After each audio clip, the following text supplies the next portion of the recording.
أوند وشميا نتقداش شماخ تأتي ملكوتاخ نهوي صوينخ إكند وشميا أبرعا حولان لحمات سنقانا يومنا واشوق لان حوبين إكن داب حنان شوق لحيوين ولا تعلن لنسيونا إلا بصا من بيشة متول دي لاخي ملكوتة حي لو تشبحطة العالم عالمين Amen.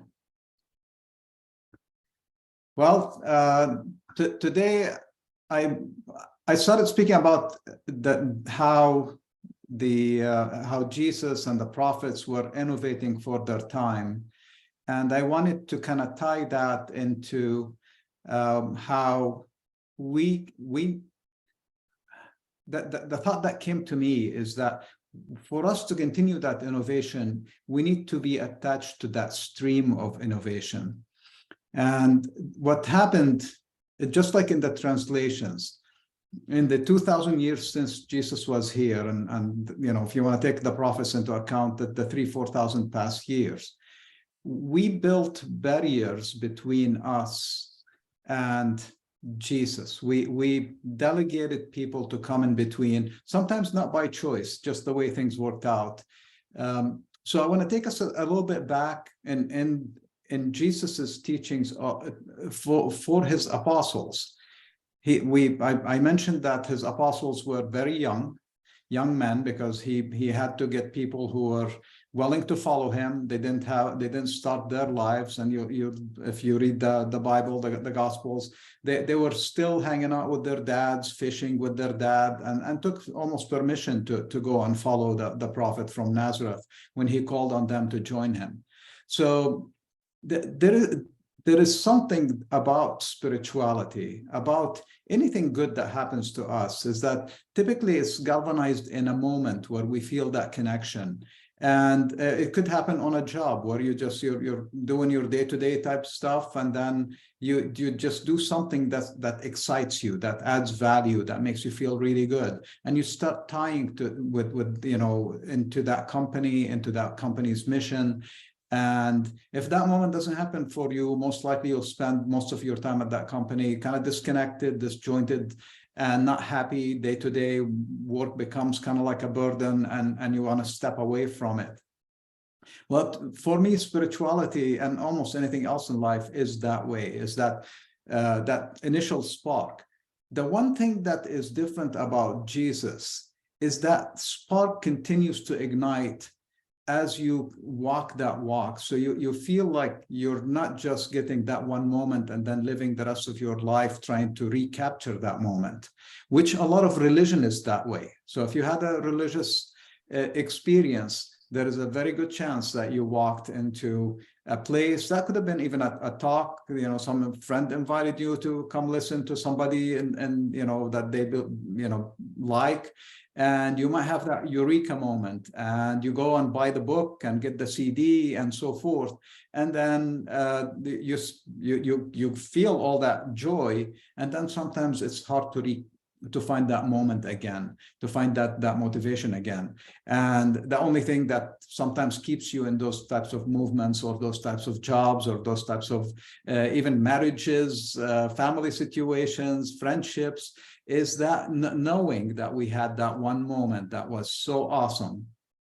So I think so for innovators, I know that I've started a bunch of companies in my past. I'm currently a part of a startup, struggling startup. But part of what happens with when you taste that that culture, that way of living, that creation process, it becomes hard, because almost if you succeed, then you have to face one of the biggest enemies of innovation, which is standardization and becoming more mainstream. That I've seen that happen.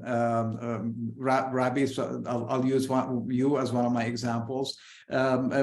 Churches found a community. The community gathered around a great minister, built a church, And then after a year or 2 or 3, which was really great, the lessons were great, the community was great, but then slowly the other stuff starts creeping in. And that's probably one of the most attractive parts of my ministry with Dr. Errico, with the foundation, is that we don't have a physical structure. We don't have the daily demands of running a business that is a standard church, like you probably have been exposed to in the past. We come from spirit. Our work is supported by love offering, and in a way self-sustainment in some cases. So we don't have to kind of let go and then succumb to a board pushing us in one direction, or having the stress of figuring out how to pay rent and bring in more money or hire administrative staff. And all that stuff is good because that's how we build our society. That's how our families typically are structured. We're constantly thinking about the bills and the school payments and whatever else comes to us in life. And sometimes that actually diminishes the value of that love that the marriage started with, or that excitement. And it's very important that we continue to find that side of whatever we're doing in life, whether it's, starting the garden. I just planted a tree and it's exciting. I'm sure in time I'm going to be complaining about trimming the tree or collecting the fruit that has fallen, or watering it, or worrying about somebody watering it when I'm not available to do so. So it's that part of the Jesus message is so critical of sustainment. And Jesus spent a good chunk of his time. We're told from the get-go that when he selected his apostles, let me read a little bit. I'm going to be reading from Mark, just a teeny bit. Of course, I put the page on Matthew, but let me go to Mark. So in Mark, chapter 3, verse 14, and he chose 12 to be with him, that he might send them to preach and to have power to heal the sick and cast out devils. Namely, they stopped naming the apostles. So in his selection, he picked 12, and 12 is a holy number in the Near East. It's a complete number, and we see it when after the death of Jesus, when Judah left the group. Eventually, they say he hung himself or committed suicide, feeling all the guilt, the weight of the guilt. But ultimately, they became 11. And the first thing they did at that point, when Judas left, is they took 2 of the followers who have been with Jesus. They deemed them worthy of actually continuing with the group and having a say in what the group does, and cast lots, which is basically kind of like a spiritual voting system. It is based on somebody, a stranger, ultimately, or a child who has no agenda, doesn't know that the candidates would pick like a rock or a stick or something. They'd put the names down and they would cast, the kid would go and just put the rock on whatever piece of paper. They couldn't read it. They didn't know who it belongs to. And then that was like a spiritually guided vote that had no agenda. And there's no place for corruption or lobbying or any of that stuff. But anyway, so I digress. Ultimately, they raised the number back to 12 and continuously tried to do so as their numbers dwindled because of the persecution, just natural death, etc. The church always tried to maintain a leadership structure, which is different than what Jesus, when he selected the 12, he wasn't thinking of structure. He was thinking, these are people who are going to be close to me, and I'm going to impart a lot of my day-to-day teachings. We read in Matthew that when he met the public, and on one of my previous sessions, I kind of put the map up and showed you how far Nazareth is from the Sea of Galilee, or to Jerusalem, or to Jericho. And those were long journeys. Usually you could only travel during the daylight hours, and even then you're traveling during the safe daylight hours, because other people were hiding, and robbers and enemies and so forth, enemy territory, different tribes. So your opportunity to travel was limited, the number of hours, but then you also had a lot of hours of sitting around waiting for the next part of the journey. And during that time, and we see that it's all kind of embedded, and it's not part of the the exciting part of the Bible when you're saying when you're reading, and they walked from here to there. But during that time was the teaching time. We see Jesus, like, one time grabbing when people were picking on Peter, the apostles, the other apostles were picking on Simon Peter, calling him a hard head, because he was a bit stubborn. He basically rebuked them and told them that I'm going to be building my church on this. But you can see the interaction, the human interaction between Jesus and apostles, a lot of the time is happening during those hours.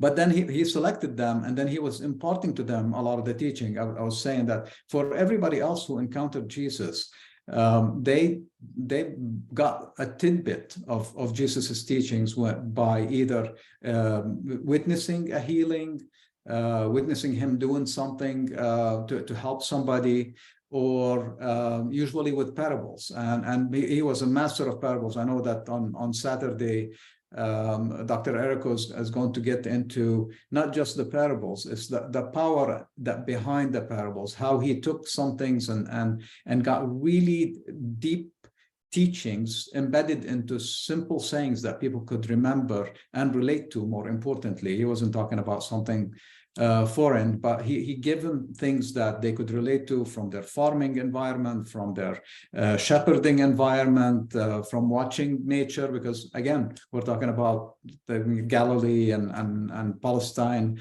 2,000 years ago, there were no iPads and TikToks and things to swipe and keep your mind busy, or 100 channels on cable. So these people had a lot of time to reflect, to visit, to be with each other, to talk and talk and talk. And sometimes those talks would lead them into troubled areas. That's how rebellions started. This is how sometimes hatred spread across people, because the stories and the rumors and all these things. And Jesus used the parable of the woman who lost her coin in her house after people were visiting her, and it became a scandal in town, and until she found it, and she felt very bad because she had accused everybody who knew her and her closest friends and family that maybe one of them had taken it, or at least that was implied. So Jesus took his disciples, apostles. These titles are sometimes confusing. Apostles are the 12, and disciples is everybody else who walked with Jesus. And really, all it means the students or the followers. But the 12 were close, and he did send them on missions. And when he sent them on missions, and I did say that before, but I'll repeat it. I'm reading Mark 4:33 and 34. This is actually related to what I was just saying to you. Jesus talked to them with parables. So this is to the people. But then, and without parables, he did not speak to them, but to his disciples. Among themselves, he explained everything. So he got behind the parable. He got behind the lesson that was intended. And in chapter 6, it gives us this is the master teacher sitting with his students and telling them, verses 7. Then he called his 12 and began to send them 2 by 2, and he gave them power over unclean spirits to cast them out. But listen to this, and he commanded them not to take anything for the journey except a staff only, no bag, no bread, no copper money in their purses. So do you see, that's detailed instructions. This is telling them, because in each one of them has a meaning. If you were carrying a bag, if people even suspected that you were carrying food, then you're a target for robbery. So here's Jesus giving them very clear instructions, and you can tell they were not experienced. So he taught them how to heal, he taught them how to spread the message of the kingdom, and now he taught them parables. So now they can go out and expand the movement. And this is in line with what I've been talking about. And the reason I picked this topic is, I asked myself, what motivated the disciples and the apostles? When Jesus died, they had a period of being lost. They had about 40 days to reflect. At least they tell us 40 days, because again, it's one of those Near Eastern numbers that means something. But ultimately, they were at loss. This is the leader, and I've seen churches go through that. When one leader who's been there for 10, 20 years, building it and so forth, they decide to retire or move on, or something happens to them and they can't continue the ministry.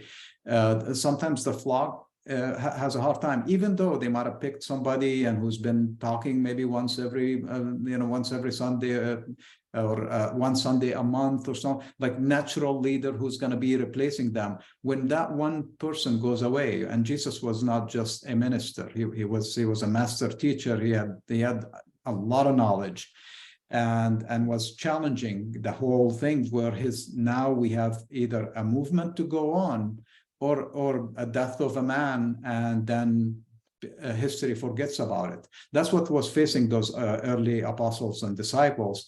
But he had been teaching them how to spread the ministry. So it was a natural progression for them once they found their legs, once they found their motivation to actually take that stuff that they learned from him and go out.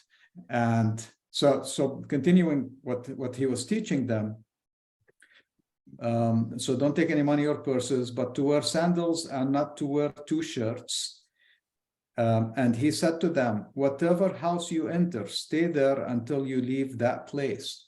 Again, a very good advice. When you go into a village and somebody welcomes you in, you go to that house, don't leave it. Everybody will know that you are at the house of so-and-so, and they will come to you for healing. They'll probably bring you food and supplies for the house, so they can host you the amount of time you need to be there. The risk of leaving that house is, 1, you could be rejected. 2, you could be viewed as somebody who's not appreciative, that's looking for a better deal somewhere else. So you would insult the people who are hosting you. You would be noticed by people moving from place to place. Rumors could start about the women of the house or anything like that. So it was so Jesus was taking culture now and teaching it to them, so they don't make those mistakes and end up in more trouble, or any trouble for that matter. But he also told them that, and whoever will not receive you nor hear you, when you leave that place, shake off the sand under your feet as a testimony against them. True. So this is an important teaching. That he had young men going out there, and maybe some women, but we learn a lot about the men. So these men, including people like the hot-headed Simon, were going out there. If they knocked on a door and said, "Hey, I'm here to tell you of the great news of the great gospel of Jesus and the great gospel of the kingdom, and God is here, his kingdom is here, and his counselship is here," and you've got the door slammed in your face, you might get angry. You might want to retaliate. You might say something you might regret. So he was teaching them from the get-go. You stay calm. If they shut the door in your face or kick you out of the house, then you don't do anything. You shake the dust off your feet. And he told them to probably to help them feel a little better. Truly, I say to you, it will be easier for Sodom and Gomorrah in the day of judgment than for that city. So he's not just condemning the house that closes. He's telling them, you'll enter villages that will behave the same way Sodom and Gomorrah behaved when they had good people amongst them. Sodom and Gomorrah was so powerful. The people of Sodom and Gomorrah were so powerful, so abusive, that they were mean to people, mean to their own residents, mean to visitors. And the old Rabbi Errico has a whole book about what really happened in Sodom and Gomorrah, and explains really, some people contributed to like sexual misconduct and stuff like that. It's really more than that. It's that abuse of power. It's being full of themselves. That was the real sin. And when the earth erupted under them and destroyed the town, it became an example of a place that was so powerful that nature took care of it. And it's again, God does not kill us. We tend to kill each other, but sometimes in the Bible, those stories are used to show that, nature and God and so forth, sometimes they do some things that make things, bad for bad people. The God of Jesus, remember, sun shines on the good and the wicked, and his rain falls on the good and the wicked. So God does not judge that way, we do. And that was part of the innovation of Jesus, changing the nature of God that people were preaching at his time, about this vengeful God, that if you do bad things for God's people, God will take care of you. Jesus was extremely consistent in saying, first of all, God does not do that. Second of all, learn about society, learn about the laws of the land, learn about the laws of the Romans and the temple and the priests and all these things, because that's where you exist day to day. And you have to get along with these people and with these systems. Otherwise, that's who takes care of you if you make a mistake. You end up facing a judge, or the military, or the priesthood, and they will punish you, because they don't act the same way God would act when you make a mistake. His form was different with repentance. And they tell us that when he sent them out, he sent the message of repentance. Turn to God, turn to God, turn to God. That's what repent means, to woo, and which means turn to the ways of God. So he had this systemic way of sending his disciples, his apostles, and making sure that they're successful in their missions, they don't get in trouble. And that's the early church. They were trained to go take this and expand it. And especially when Jerusalem fell, as Jesus predicted, then the movement, the center went from Jerusalem. They were there for a while. So initially it was the center for spreading the message of Jesus. But then when it fell and the Romans destroyed the temple and the Jewish people ran away. Now for the first so many years, the movement was mainly Jewish, then slowly opened up to Semitic people of the area, the Syrians, the Chaldeans, the Assyrians, the Galileans, who Jesus was a part of, and some Jewish people who were converted from, like Paul, who was a very strong, raised Jewish, trained in Jewish law, and then shifted to this early movement. And they were not called Christians; they were called the followers of the Nazarene. So that's where we get the Nazarene. To this day in the Middle East, we're referred to, the Christians of the Near East are referred to as Nasara, from Nasra, which is Nazareth. So that's the label that we got. And it was a movement within Judaism in the beginning. Then it opened up. And Simon Peter, Paul, those early apostles, started noticing that Jesus did deal with the Samaritans, did talk about to Roman soldiers and healed their kids. So they could see by example that Jesus was wanting to make this a global movement, not a tribal or a racial type movement. So they expand. That's again all their early training. Once they found that energy, and once they could center themselves after they lost Jesus, they knew that now is the time for them to take this awesome treasure, this pearl, and spread it across the whole world.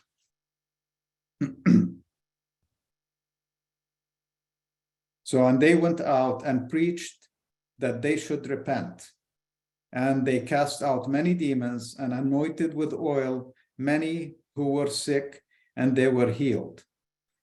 So a lot of what we're seeing here is the early movement now while Jesus was with them, because I did talk about the time after Jesus and how the Church of the East went all the way to Japan and China and Central Asia, India to this day, very strong presence, and they believe that Saint Thomas, one of the early founders of the Eastern Church, went all the way there. So it became a mission. It was like so exciting to find this truth, and so exciting to actually have something sustainable. Back to my original point, is this was not something that you found and it was great the moment you found it and then it diminished, then it became monotonous. This was an every day, every breath I'm living as a citizen of the kingdom.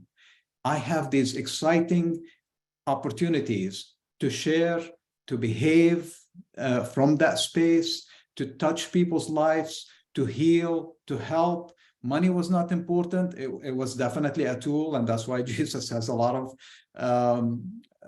I would call them almost like financial parables, that telling us that when you do have money, understand the money system you're in and then leverage it, because it's a blessing. It's something. It's part of abundance is a good thing, whether it's abundance of financial abundance or abundance of food. We all, especially if you share it, especially if you use it, to do good. So here is Jesus teaching his every bit and piece, and that's why the early the apostles went with caravans, trade caravans, and got along with them. And when they landed in these different places, they did not feel alone. They immediately built communities and stayed excited about this. And a lot of them, even when they were put to the sword or arrested, especially if we read in the Acts of the Apostles, they maintained that faith. And their faith sometimes helped them. Somebody showed up and snuck them out of jail, or bailed them out, just like Jesus in many places, as he was excited and talking to people in the synagogues, or telling the lunatics to chase the pigs off the hill. He was excited about all this stuff, and sometimes in that excitement he offended some people or made them lose their property, and they came after him to almost to kill him or punish him.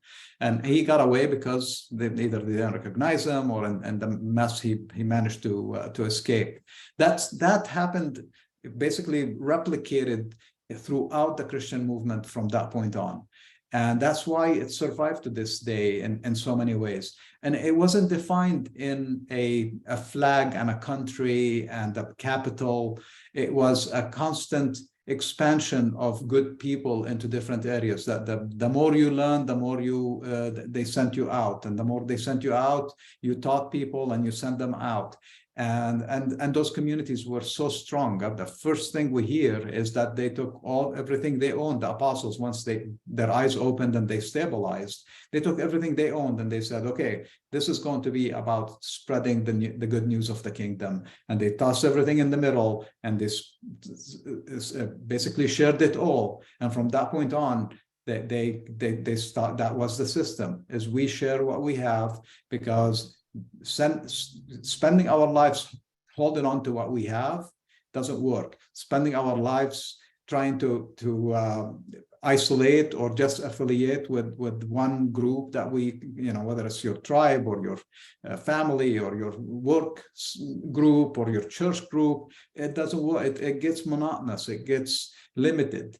And Jesus saw that, and he said, we have a light, and we are the light of the world. Go out and spread it out.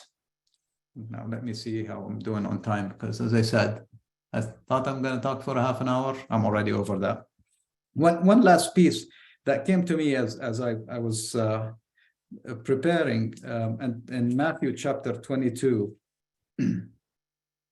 verses 36 through 40. When he was asked, teacher, which is the greatest commandment in the law? So again, and I did talk about this before, Jesus said to him, love the Lord your God with all your heart and with all your soul and with all your might, and with all your mind. This is the greatest and the first commandment.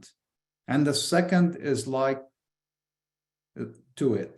Love your neighbor as yourself, which we talk a lot about the second one. For some reason, God has a bad name these days. It's, most of the spiritual people talk about the universe and nature, and that the label God is terrible these days.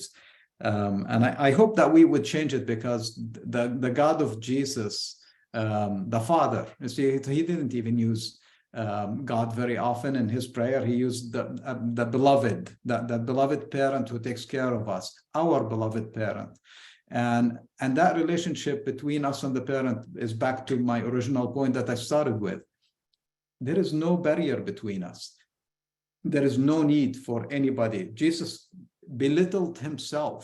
He said, who am I? Why do you call me good teacher when they called him good teacher? It's like, I am doing the work of the Father. And that's where your connection is. You, we all, and the Father are that close. It's similar to today. Somebody was asking me about getting which Bible would be good. Then I recommended the Lamsa Bible, though it's a massive amount of work that went into it, and there are some things that snuck in because Dr. Lamsa was working by himself and they could not catch everything that the editors were changing in some of his translation. But it is the closest because it's Aramaic and sometimes a little bit of his knowledge of Hebrew directly to English. There is no in between. There is no Greek translation, Latin translation, German translation. I mean, when you think about King James to the words of Jesus, there is a huge gap, multiple translations, and we know how that goes. Same thing applies to our relationship with God. It needs to be personal, and it needs to be daily, and it needs to be nourished, and it needs to be shared, but not shared by converting people, shared by behaving and loving and absolutely feeling that fire. Whenever that fire is dimming in you, you're stepping away, you're getting busy with something else. And I'm not telling you quit your job or don't go visit the family or don't pay your bills. All these things, Jesus, as I said, had a lot of parables about how to live day to day, including down to like what to carry when you go on your missionary work to his disciples.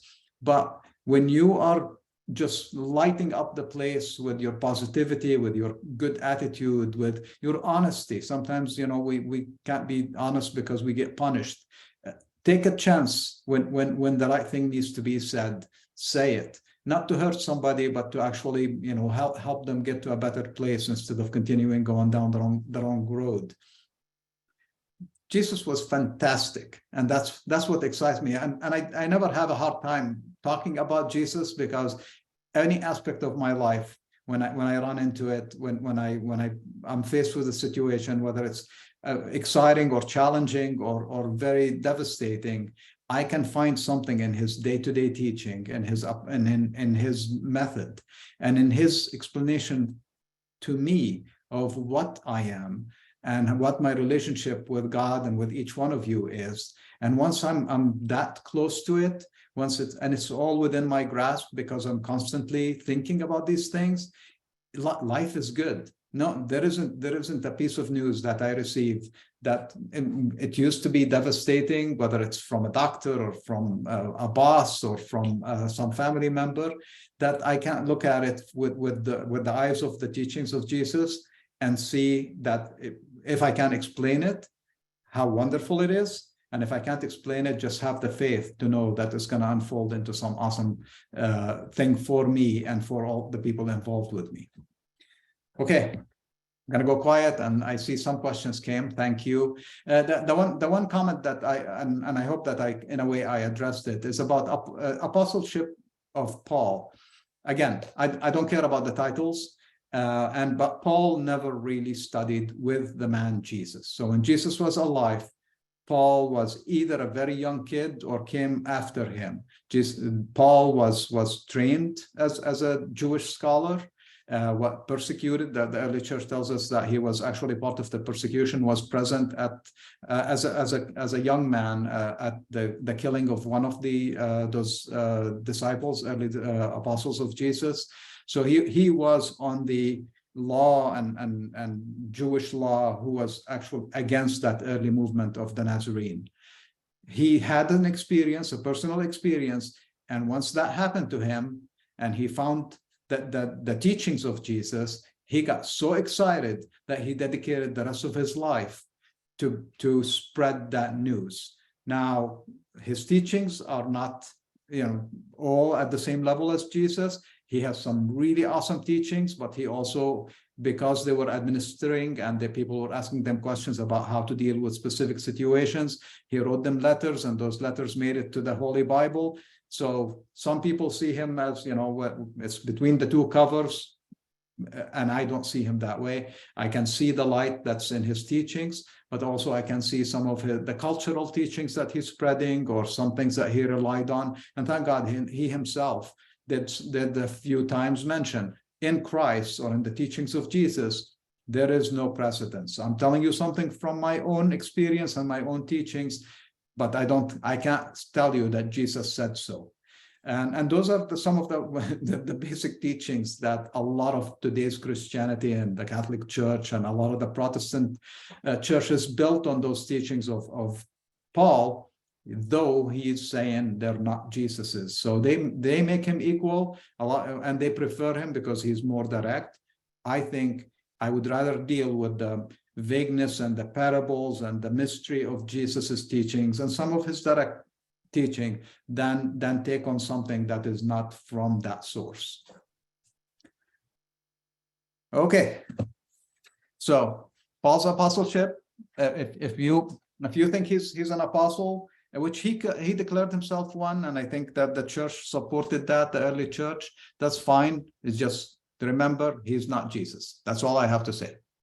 Okay, let me see your questions.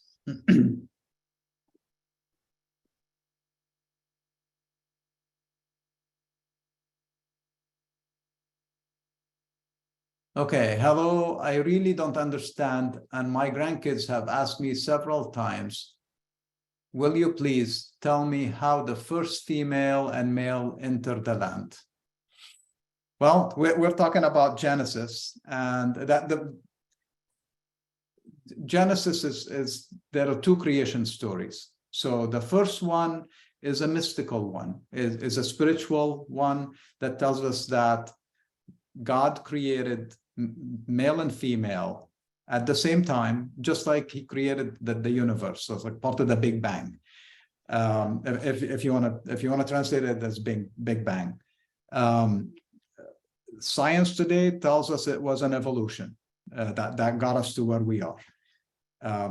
And both are theories. So remember that Big Bang is never Big Bang the law, or here are pictures of the Big Bang. It's a scientific theory that there are a lot of pieces of it that science can prove, but there are a lot of pieces that we just have to have faith that science will get there one day.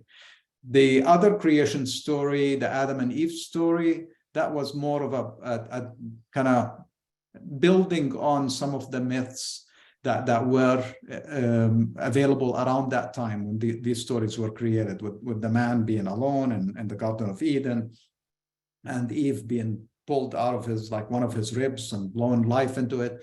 Again, it's a totally different story than the beginning, the story in the beginning. Ultimately, if we, and this is my understanding of what I am, as I was saying earlier, if what I am is spirit, and the body trying to contain it, because we're not just, our spirit is beyond our bodies. But if I am a soul, if I'm a ruha in Aramaic, or ruh in Arabic, then that existed from the beginning of time. That part of me existed from the beginning of time. It has no gender, and it will always exist. And it is, if you let yourself, during, like, if you meditate, if you can find a corner and meditate and just focus, look from the outside in to what you are, and take your experiences, they're timeless. you will recall, if you really let yourself be totally free of the physical feeling that you're having, you will experience that what happened 20 years ago, 30 years ago, depending on your age, 10 years ago, yesterday, or what's happening now, they are so close that we have no sense of time in that space. If you go stand in front of a mirror and open your eyes, you'll see, the gray and the missing hair and the wrinkles and so forth, and the things kind of start getting sequential. So how did we get here? Science has theories. All Jewish sages came up with some theories based on what the Babylonians and the Assyrians and the other tribes around them were preaching. Every culture has tried to come up with how did the first two people pop up. The Bible does, has an attempted theory, I would call it at best, or two theories in this case. And I don't know. I mean, if you subscribe to science, that's what we are taught in schools, and that's as a theory has some legs. And if you want to take the Bible face value, the first one is a big bang. We appeared, I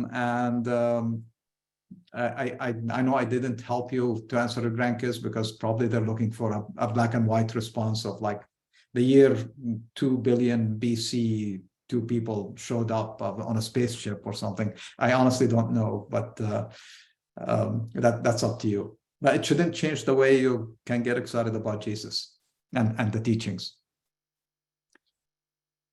Okay.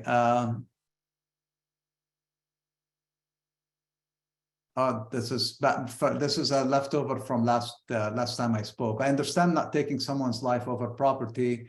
How do you reconcile self-defense and the defense of a family member's or loved one's life, if it's their life versus the perpetrator's life?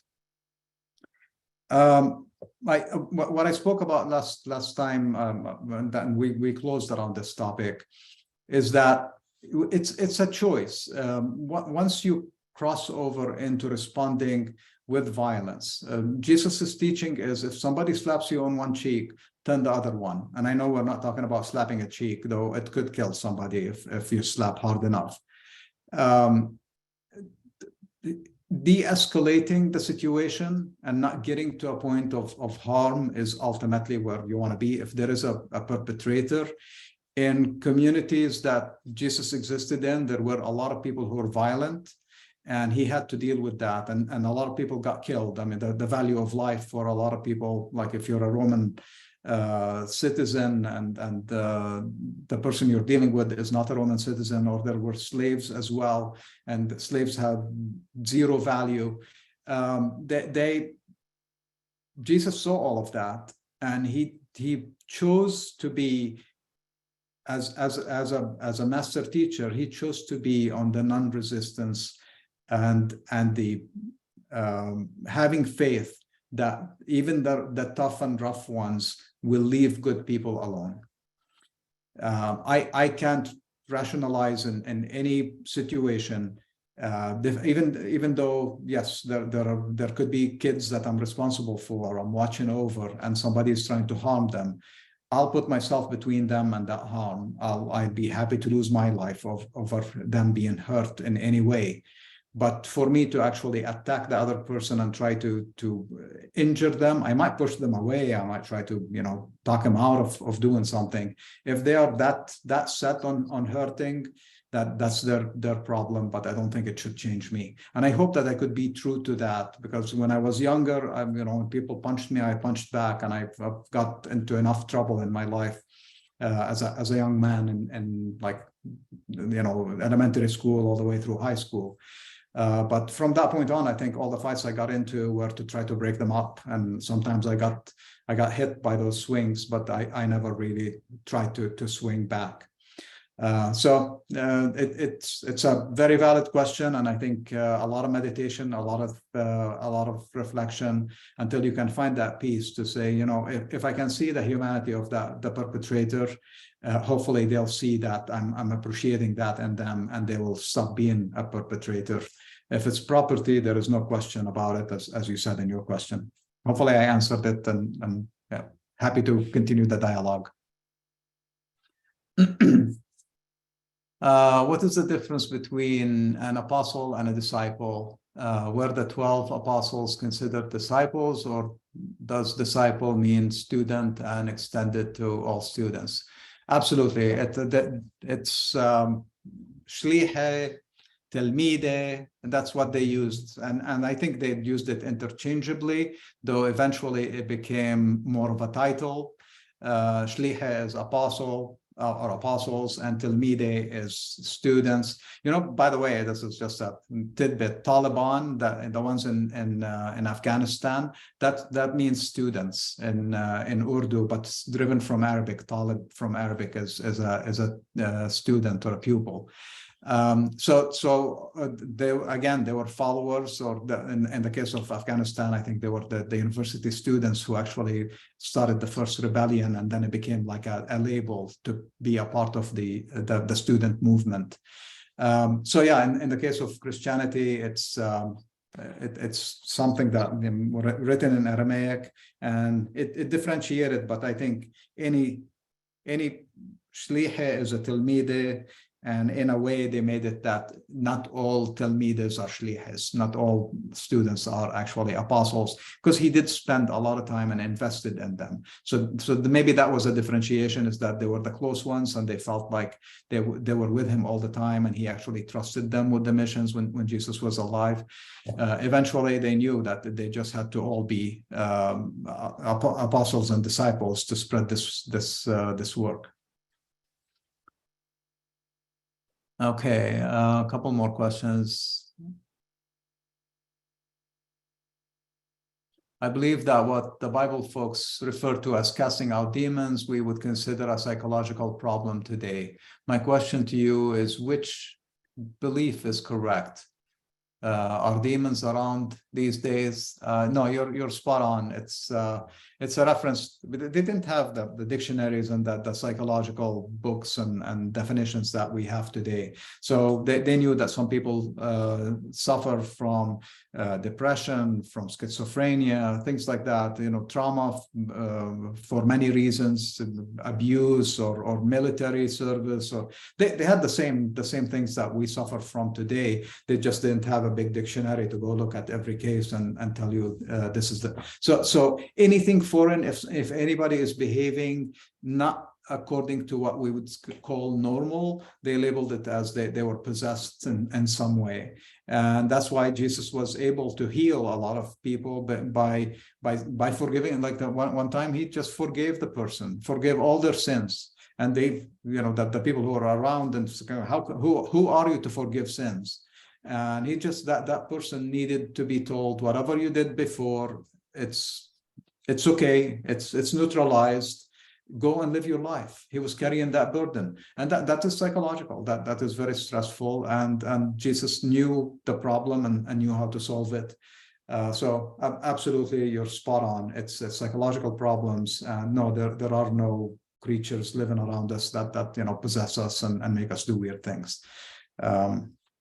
But mental illness is definitely something that is valid, and I hope that in my lifetime that we see more and more care about it. I think we're making great progress, and then somewhere, at least here in this country, the government kind of let go of it and put it into a private sector, and I think it causes a lot of pain for us, and a lot of burden on the people themselves, as well as on communities and the society in general. So I hope that we can use this light when we see people who are struggling, especially people in the street and so forth, to have the same compassion Jesus would have when he ran into them, and just be compassionate. And if you can help, again, part of your light, you can go volunteer and help in feeding and giving away blankets. All that is part of the ministry that is needed in our day and age, and that light, it will just keep churning. You will not have to go back. You'll have that joy, and you don't have to do it for the rest of your life. You could do it for a while and then move on and do help in some other area. That's what's neat about this ministry, is as you grow, you'll see opportunities And if it becomes a burden, walk away from it. Just like Jesus said, shake the dust off your feet. If you're get into a place to help homeless people and it's all political and egotistical and so forth, if you can't fulfill that mission, do what you want to do and go walk away from it and do it somewhere else. Somebody else, some other movement will attract you and you'll be happy.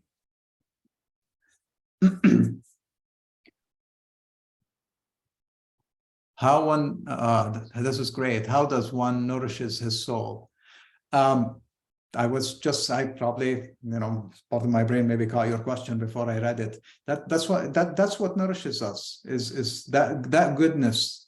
But you do need your time for yourself. As I said, you need a place where you can go and recharge. We read a lot about Jesus taking his disciples or apostles and going to the desert. He himself, when before he declared his ministry, he went away on a fast and tried to find his purpose and what his ministry was going to look like, at least the beginning of it, because I'm sure he knew it was going to unfold in different ways. He didn't predict every bit and piece of his ministry, but he knew he might be in danger, and he knew that he was going to have to save himself. He knew that he could not rely on tricks. So all that came to him during his meditation early on, and then he constantly mentioned that. So part of it is by stepping away and focusing and looking on the in and listening to what God is broadcasting, because he's broadcasting. I say he, but God is not a he. It's broadcasting all the time. And we just need the time to listen. And then absolutely don't just be in that space with your whole life. You'll be miserable, I think.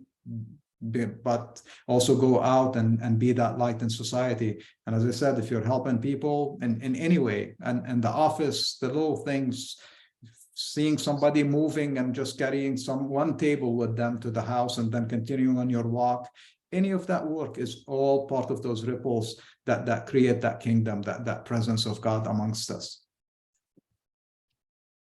And I think I'm 3 minutes away here. How does one get saved? We were taught to believe he is the only Son of God and believe in your heart, confess with your mouth, and you will be saved. That's a theology, that's a church teaching. So that the way you're saved is by doing the work. He told us, love one another. He didn't say be saved or be saved by my name. I just read you the 2 commandments. Love God, but the God he was talking about is that God that is all inclusive. It's that God that is all nourishing. That God that doesn't give, the Father that doesn't give you a stone when you're hungry, but gives you bread, or doesn't give you a scorpion or a snake and hurt you when you need something. So Jesus was talking about how you can connect with God. The people who teach you those teachings, they have built a theology and separated. They set rules of how you could be a child of God. I refuse to buy into those rules. You be a child of God by being the best you can be, and by loving one another.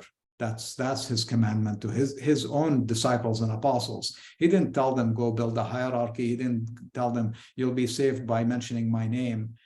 Do the works according to my method, but that's also probably a lot of Western translation of what does it mean to do things in the name of Jesus. East, it's easy. It's, if I do things in the name of Muhammad, then I'm following basically the Islamic way of doing things. If I'm doing things in the name of Jesus or the Nazarene, then I'm doing things according to the method of the Nazarene. Islam doesn't tell you you'll be saved if you mention Jesus's name. You can take his teachings into your heart and then turn around and live from that space and continue to nourish that. You'll be happier than you've ever been. That moment happens in those churches where you feel that connection with Jesus, but I put money on it that most of the time you'll spend the rest of your life trying to find that moment again, because it doesn't nourish you. It actually brings you into a community that's very judgmental and very hard on you if you do anything outside of their way of doing things. Jesus did not start that movement. He did not start that structure. So I think with that, I'm going to, I think the questions actually are done. So perfect timing. Don't forget this Saturday, you can register. We'll be launching a new website soon. I just had an early look a couple days ago. It's going to be faster. It's going to be a bit slicker. Hopefully it will allow us to do a few more things. We do have a YouTube channel. I think a lot of you, almost all of you, get the special links to it. But if you go outside of the link that we send you, there are some things that we make public that could you could share with your friends. It's, spread the light. You are the light. And thank you so much for spending your Wednesday evening with us. God bless you.